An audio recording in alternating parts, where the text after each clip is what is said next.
2560 টাকা।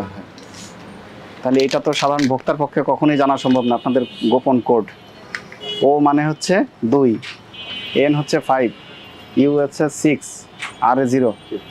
এই কাজ আর কখনো করবেন না, ঠিক আছে?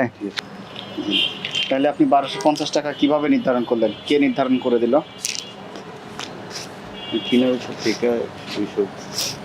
এটা কি আপনি করতে পারবেন না তো? কেনা এগুলো সব নামান, এখানে নিয়ে আসেন। এগুলো কি কোড দিয়েছেন নাকি? কোড দিয়ে ব্যবসা করছেন? নামান, বাইরের গুলো এগুলো নামান।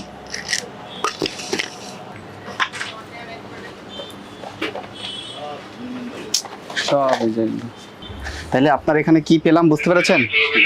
এইসব ওষুধগুলো আপনাকে বিক্রি করতে পারবেন অবশ্যই যদি আপনার আমদানিকারকের তথ্য থাকে এবং মূল্যটা থাকতে হবে। আমদানিকারকই এটার মূল্য নির্ধারণকারী, বুঝতে পেরেছেন?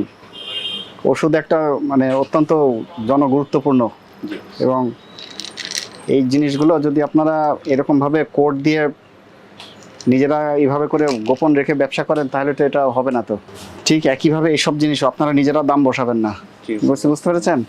আপনারা এটা অপরাধ হয়েছে, বুঝতে পেরেছেন? জি, আপনি নিজেই বলেন এগুলো কি করতে হবে এখন?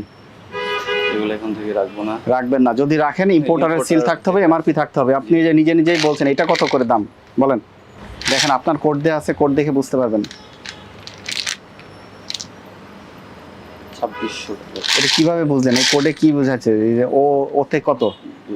2000, এনে এটা হচ্ছে 5, এনে 5, 2500, ইউতে 6, 2560 টাকা। আর আর এ 0, 2560 টাকা। তাহলে এটা তো সাধারণ ভোক্তার পক্ষে কখনোই জানা সম্ভব না। আপনাদের গোপন কোড ও মানে হচ্ছে 2, এন হচ্ছে 5, ইউ হচ্ছে 6, আর 0। এই কাজ আর কখনো করবেন না, ঠিক আছে?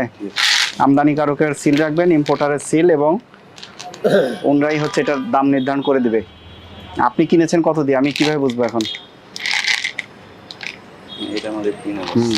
এইটা কেনা, আপনি এর উপরে লাভ ধরে বিক্রি করেন? হ্যাঁ, ঠিক আছে। ভোক্তা অধিকার সংরক্ষণ আইন 2009 অনুযায়ী আপনার এইগুলো রাখার জন্য